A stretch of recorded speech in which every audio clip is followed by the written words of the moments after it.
O que é que você faz quando recebe uma acusação falsa e mentirosa? Você parte logo para a luta, você tenta justificar e mostrar que você está certo, ou você leva o seu problema aos pés do Senhor? Você fala com Deus primeiro, perguntando ao Senhor como agir ou como fazer, ou as suas atitudes estão cheias de vingança, querendo provar que você está certo e que a pessoa que fez a acusação merece castigo? Como é que você age? Como é que temos agido em meio a tantos problemas que enfrentamos nesse mundo? Hoje em dia, com as redes sociais, a reputação de alguém pode ser destruída em questão de minutos com fake news, mentiras que muitas vezes são propagadas querendo destruir a imagem de alguém. É sobre isso que eu quero conversar com você hoje. Nós estamos nos 150 dias de leitura do livro de Salmos e hoje é o Salmo de número 7. Davi está passando por um problema de calúnia, difamação, mentiras a respeito da sua pessoa. Há alguém querendo destruir a sua reputação. Há alguém espalhando mentiras a respeito de Davi para que as pessoas parem de confiar nele, para que as pessoas olhem para ele como alguém que Deus não ama, para que as pessoas olhem para Davi como alguém que seja fraco, irresponsável e que não podemos confiar. Davi então escreve esse salmo, e é tão interessante que o título desse salmo, a palavra usada no título desse salmo, só é usada 2 vezes na Bíblia. Nesse salmo, salmo de número 7, e em Abacuque, capítulo 3, na oração de Abacuque. A palavra hebraico é sigaion, e essa palavra é utilizada apenas neste salmo e também em Abacuque, capítulo 3. Na Bíblia, só temos essas 2 vezes sendo utilizadas esta palavra. Inclusive, em Abacuque, ele usa a palavra no plural. Mas voltando então ao Salmo de número 7, a palavra quer dizer que é uma música que mostra uma forte intensidade emocional, marcada por mudança de ritmo e profunda expressão de sofrimento, confiança e louvor. É uma poesia escrita com o coração. Davi está sentindo dores, sofrendo, mas também precisa expressar o seu louvor e a sua confiança no Senhor. Quando a gente olha para toda essa construção, já pensou nos coaches da vida que muitas vezes aparecem para tentar destruir a tua reputação? Porque o coach aqui, a Bíblia não fala muita coisa dele, a não ser que ele era da tribo de Benjamim, mesma tribo de Saul, que provavelmente estava nesse momento perseguindo Davi. E é importante observarmos um fato. Até certo ponto, Davi é aquele que está ao lado do rei o tempo inteiro. Davi é genro do rei. Davi vive no palácio. O que foi que aconteceu? Precisamos destruir a reputação de Davi para que ele não saia vitorioso nesta situação. Enquanto Davi fugia, fofocas corriam. Enquanto Davi fugia, mentiras eram ditas ao seu respeito. O Salmo 7, no verso 1, diz assim: Senhor meu Deus, em ti me refugio, salva-me de todos os que me perseguem e livra-me.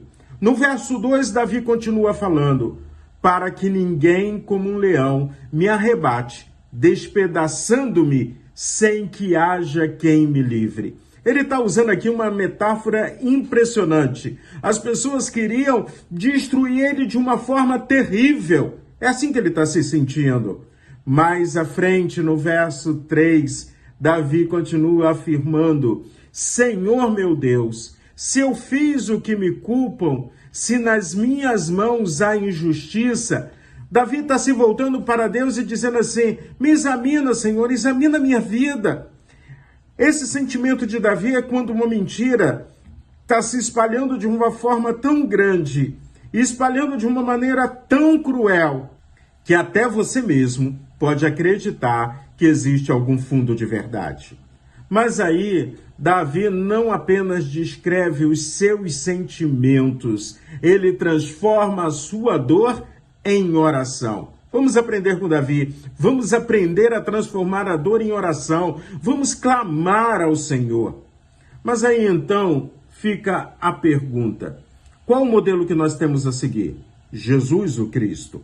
Jesus foi traído, Jesus foi julgado de maneira completamente injusta, mentiras foram ditas a respeito de Jesus e o próprio profeta Isaías nos ensina. Quando ele fala de Jesus, no capítulo 53, no verso 7, Isaías diz assim: ele foi oprimido e humilhado, mas não abriu a boca. Jesus preferiu o silêncio, colocando nas mãos do justo juiz, o Pai, e deixou que o Pai fizesse o julgamento necessário. E agora? Eu posso recorrer à justiça dos homens ou eu vou ficar esperando apenas a justiça de Deus? Essa é uma pergunta muito importante, porque existem pessoas que acham que quando você recorre à justiça dos homens é falta de fé, é falta de confiança no Senhor. Mas vamos aprender com a palavra de Deus. Vamos aprender com aquilo que o Senhor nos ensina.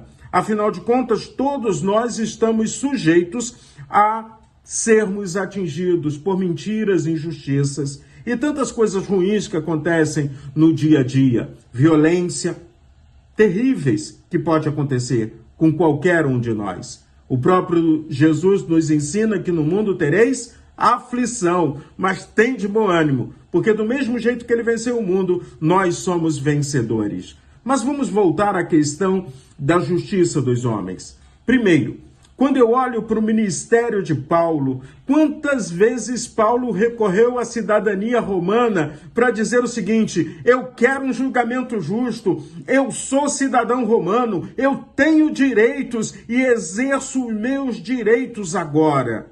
Nós somos cidadãos brasileiros e cidadãos da pátria celestial. Como cidadãos brasileiros, vamos exigir também, como a lei determina que seja exigida. Quando eu olho também para Romanos, é Paulo falando, no capítulo 13, versículos de 1 a 4, depois você pode abrir a sua Bíblia e ler, ele diz que toda autoridade vem de Deus. Deus é Senhor da história. Por isso, quando sofremos algum tipo de violência, abuso, fraude, perseguição ou qualquer outro crime, buscar a proteção da lei e da justiça não significa falta de fé. Pelo contrário, significa reconhecer que Deus é Senhor da história e que tudo está nas suas mãos, nas mãos do Senhor. Eu recorro ao Senhor meu Deus, eu confio em Deus, Deus vai fazer justiça. E muitas vezes, para Deus fazer justiça, ele usa a justiça dos homens. Finalizando, o Salmo de número 7, no verso 17, termina com um grito de exaltação ao Senhor. É uma declaração de louvor. Faça essa declaração junto com Davi, junto comigo hoje. Eu, porém, renderei graças ao Senhor, segundo a sua justiça, e cantarei louvores ao nome do Senhor Altíssimo. Que essa seja a nossa confiança.